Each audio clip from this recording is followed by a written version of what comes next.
Well, hello, everybody. Happy Saturday to you. I hope you're having a great weekend wherever you are and whatever you're doing. I'm Tomás Garza. I'm the host of A Course in Miracles 365, Awakening to Love, here on Enlightened World Network. Welcome to the show, which we've been doing for the past 6 months. It's exciting. It's been 6 months now since we launched this show, which is almost every day here. And it is really fun. Yeah, um, that's the one word that I would really choose to describe this because it's fun for me to show up and share my own experience with A Course in Miracles, which is, by the way, the foundational centerpiece of my spiritual practice. It may or may not be for you, and it doesn't matter if it's not. There's plenty to be gained from studying it, and plenty, for sure, to be gained by watching this live stream. So we've been at it for 6 months, and one of the things that I really love is the ability, because this is live, to interact with all of you. Now, if you catch this on the replay, then I want to invite you to feel welcome to say hello in the comments. And if you have questions, if you have any any comments that you'd like to make, to leave a comment here in the comment thread. That's one of the beauties of doing this and broadcasting and streaming to Facebook Live is we have this opportunity. So whether you catch this live and in person right now in real time or not doesn't make any difference. In fact, there is no such thing as real time, but it's a funny saying, isn't it? Yeah, I would say that. So let's uh, let's take a look here today at a really in-depth idea and a really fun idea. It's in-depth and it's fun at the same time. It's fitting that we're here on a Saturday having this conversation. So, as you settle in here, this is something that is a bit of review because one workbook lesson here in A Course in Miracles builds on the previous idea, and they keep building and building and building in a cohesive thought system where we learn a little bit at a time because this is a self-study curriculum. We go at our own pace. This happens to be the pace that we're going at this live stream. Now, if you're working on the workbook independently, you might be on a different lesson, which is absolutely fine. So, what we're doing today is we've arrived at lesson 126, which says, all that I give is given to myself. All that I give is given to myself. We've seen as a lesson to give and to receive are one in truth, and they are. To give is to receive. Now, this is an idea that sounds perfectly obvious, doesn't it? I mean, you may wonder why so much is written about it. Why does the workbook return to this idea of giving and receiving being exactly the same thing again and again in so many different ways in different parts of our journey together? Well, spirituality, truth, is very simple. What happens in the world is we choose, and oh, it is a choice. It is a choice. We choose to make it hard. We choose to make giving and receiving complicated. We add layers of difficulty, degrees of difficulty. The Course calls it level confusion, which it really is. This simply means that we add all of our divisions onto something that's perfectly whole, perfectly true, and perfectly pure and loving as it is, as we are. Naturally, we obscure all that with divisions, with degrees of difficulty. Some things are better than others. Some things are higher, some lower. Some are more valuable, less valuable. You see, if you choose to look at this honestly, which I invite you to do, and encourage you to do, you see that we're making a value judgment all the time. We're labeling things. And this is what the Course calls level confusion because we label things, and some things are great in our eyes, other things are horrible in our eyes. And it's a constant judgment of our experience. So it makes sense on the surface that giving and receiving are one. All that I give to myself, because we know this to be true. When we truly extend love to someone, what comes back to us? Love. When we, on the other hand, extend hatred and scream at somebody and lash them with an F-bomb laced tirade, yeah, what comes back to us? The same kind of fear. We may get that tirade back. We'll get the same energy back that we give. It makes sense. In physics, every action has an equal but opposite reaction. That's saying the same thing. All that you give is given to yourself, be it loving or fearful. And in fact, those are the choices, as we've seen throughout the workbook. And this is true in the text, the manual for teachers, all components of A Course in Miracles. Everything in this thought system is designed to have us choose love in the present moment. The Course is all about changing our mind. It's about changing our perception. It's changing the way we see ourselves, changing the way we see others, changing the way we see the whole world and all of our existence. Because what we find out, and this is true of any authentic spiritual path, our existence with perception and degrees of difficulty, an apparent separation, everything that seems to be going on in the world is not reality. It's not what's real. Our identity in God, one with God, is what's real. If you're a student of Eastern philosophy, absolute truth is real. It's truth with a capital T. So what we need to do to be able to access that experience, in other words, to awaken or reawaken to the truth of who we really are, what we need to do is we need to do work here on this level where we appear to be and get ourselves unstuck, because we do appear to be stuck, do we not?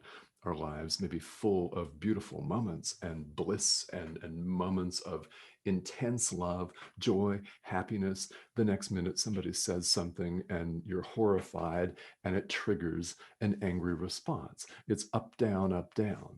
It's very sporadic. Nothing in this world lasts. Nothing in this world lasts. However, the truth of who we are is not of this world, and it doesn't depend on it in any way, shape, or form. All that we give is given to ourselves. So, as we've covered in some of the most recent lessons in the workbook, and as you know from reading about A Course in Miracles, you may have seen me talk about this on this live stream, and I hope that you have. We've been talking about it a lot lately, and that is the notion of forgiveness. So another way, a different way of looking at it, it's really all the same way, is everything is in our minds. There's nothing outside of us. So with everything being in our minds, everything that we see here in the world that we can touch, right? See, smell, experience with all of our senses. Everything here is actually in our minds, including other people. So when we forgive other people, because everything's in our minds, we're forgiving ourselves. This is a radically different viewpoint than the world takes, by the way. If you're hearing this for the first time one hears this, it may, in fact, be shocking. And if it is, that's perfectly all right. It is completely foreign to the ego's thought system. That's separation. That's the layers of difficulty, degrees of difficulty, each of us supposedly having our own separate experience, running around, competing for what we deem to be scarce resources, scarcity, lack, frustration, fear, on and on and on and on and on and on and on and on. This is very different. So everything is in our mind. What we're doing when we forgive someone else, what we're doing when we forgive a group of people or an object or the world itself, is we're forgiving a part of ourselves. Everyone else is symbolic of our unconscious guilt at separating from God in the first place, which never took place. Actually, it can't take place, but we're having the experience of being separate, aren't we? So forgiveness enters at the level where we find ourselves. When we forgive someone else, they don't even have to know about it. It can be all in our minds and hearts. You don't have to call somebody up. You don't have to email them. You don't have to text them or write them a long, elaborate letter. You don't have to sit down over coffee with them and clear the air. This can be done every moment of every day. What we're doing is other people are symbolizing our own frustration, our own guilt, our own fear. Everything is in our mind. Therefore, when we extend love to them, we extend love to ourselves. When we forgive ourselves, and we're overlooking the error of separation, which is the only error that we really need to work on. It's the big one that has us here, all apparently running around, having our own disjointed, separate existence. So this is a very different approach to the one that presents itself in the world. And I've said on this live stream, and the course, by the way, says the same thing. I'm not adding anything to this material. Either someone is issuing a loving response, yes, or they're sending out a call for love. So when we forgive someone else, we're extending love. If you choose to see all behavior as either an extension of love or a call for love, then the appropriate loving, forgiving, kind, gentle response is to forgive. And what we're doing is we're not saying, hey, your behavior is okay, keep doing it. That's not what we're saying. We're overlooking error, and we're doing it on a level that we don't usually realize. Honestly, we're doing it on a deep, profound level. This is what the Course refers to as true forgiveness. This is what other commentators and people that write about the Course may refer to as quantum forgiveness. It's not forgiveness as we ordinarily think of it in the world. In the world, we don't really, in our heart of hearts, believe that all that I give to myself. If you deal out negativity to people, you get negativity back, right? If you deal out love and extend love, then that's what returns to you. You're giving that to yourself. All that I give to myself. Now, how do you come to a point? This is a really valid and legitimate question. How do you come to a point where you come to know this? Well, here you are, a spiritual practitioner, whatever your background is. Number one, you're more than welcome here. This is universal spirituality that we're talking about here. It's one presentation of what is, in fact, a universal curriculum. So parts of this may resonate and parts may not. Take what does. Yeah. What we're looking at here is you have an internal teacher. I have an internal teacher. Each of us has an internal teacher. Now, as a teacher myself, my job, and this is one that I happily and gladly continue to show up and do, is to help you get in touch with your own inner teacher. You'll notice this is not to get you to do the workbook every day. If you do, you'll benefit from it, no question, but that's not the goal. Yeah, it's not to get you to adopt a certain philosophy. It's not that. It's to help you get in touch with your inner teacher. So, how do we come to a point where we really live and breathe and recognize that to give and to receive are one in truth, to the point where we act that out, where we become fluidly forgiving more of the time? In other words, as often as we remember to do it. How does this become a habit? Well, spiritual practice. So here's what we do. We make time for ourselves. Doesn't matter how long. The workbook has certain suggestions that people truly get hung up on. They get very hung up on them because it suggests a certain number of practice periods a day and a certain length of time. It's a suggestion. I promise Jesus is not mad if it calls for a 15-minute practice period and you do it for 3. I mean, who cares, really, right? He's not mad. It's not the case. However, we beat ourselves up on that. So my point here is that it doesn't matter how much time or how often you truly do it. What matters is that you decide to do it. It's a decision, and you make the effort to do it. This is all about application. So how do you come to know that all that I give to myself? All that you give to yourself. How do you come to know that? Set aside some time, some peace and quiet time for you, whatever that looks like, whatever you need to do, and go within and ask your teacher. Ask your teacher to show you this, to demonstrate this to you, if you want. Ask your teacher to reveal this truth to you.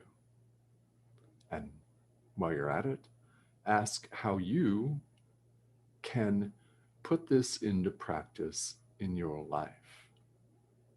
This is all about application of the idea. All that I give to myself. Ask your inner teacher, whoever that is. Now, it doesn't matter who you call your inner teacher. If you have more than one, if you have a team, that's excellent. In A Course in Miracles, the teacher, the inner teacher, is often either Jesus or the voice for God. The term Holy Spirit in A Course in Miracles, I mean, you may be familiar with that term from Christianity, if you have that kind of a background, but the Holy Spirit is the voice for God, our inner teacher in A Course in Miracles. Now, whoever your inner teacher is, ask your teacher to show you the meaning of this. This is what you do. You get into a quiet space and you ask. As often as you need to, and as often as you think about it. And as you go through the day, it's very helpful to remind yourself of the idea of the day. That's why all of the workbook ideas are very short. All that I give to myself. And remind yourself of that as often as you remember to do so. Has tremendous, amazing benefit. So really, that is why in spiritual practice, there's such an emphasis on prayer. There's such an emphasis on meditation. So much depends on our getting out of our own way and deliberately deciding to make some quiet time for ourselves where we can hear the voice for God. In other words, where you can hear your own teacher. So I invite and encourage you 100% to make that time for yourself. So we've got several people that are joining us here today on Enlightened World Network. I want to say hello to you. Kristen, hi, how are you? And Patricia, Sophia, hi. All right. Yes, and a heart knowing cannot be explained by our limited vocabulary. Patricia, I agree. Yeah, this is an excellent point. Words don't cover the full range and breadth and depth of our experience, do they? I mean, they're really symbols for what they stand for. The word shirt is just a collection of sounds that we're agreeing refers to this thing that's on this thing called a body and in this thing called a room. And we're broadcasting and communicating via this thing called the internet. Yeah, there's a whole different level of understanding at the level of the heart, at the level of the mind, where it's beyond words. The ultimate truth is beyond words. And when you forgive, when you extend love, you may not see the results right away. It's very possible that you don't see the results right away, and you may not see them for a while. Now, it doesn't mean that you're going to get a blinding flash of light. How your inner teacher communicates with you depends on the moment. Some of us get feedback in the form of thoughts that we're given. We might hear something on the radio or something that another person says that hits home for us and deeply resonates, and we recognize as a message. We might actually hear a voice. This is entirely possible. We might have someone say something to us. We might get a feeling and ideas that pop into our heads. There are many different forms of this communication, and everything here is operating on a couple of different levels, isn't it? I mean, here in the world, it's operating on the level of relative truth from Eastern philosophy, where we're all apparently running around separate and we're forgiving each other, we're loving each other and overlooking that separation. That's a deeper level. You know, right now, we appear to be forgiving another person on a deeper level, the level of the heart, the level of the mind. Yeah, absolute truth. We're acknowledging that we're one and have never been separated. So, A Course in Miracles operates on both levels, non-dual and in duality. In fact, every spiritual tradition appears to be operating here in duality. Why? That's where we find ourselves. That's where we need a remedy like forgiveness.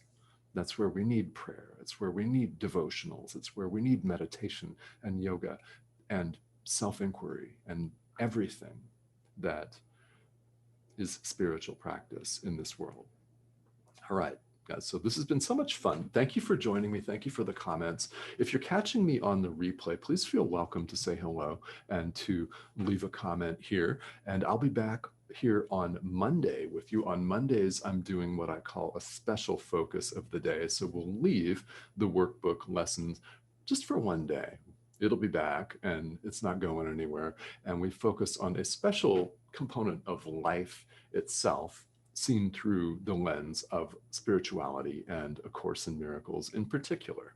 Okay, so everyone have a great weekend. Thank you so much for your comments, for your shares. If you know of people that would benefit from the programming here on this network, please feel free to hit the share button, and I will see you again very soon. Thanks so much.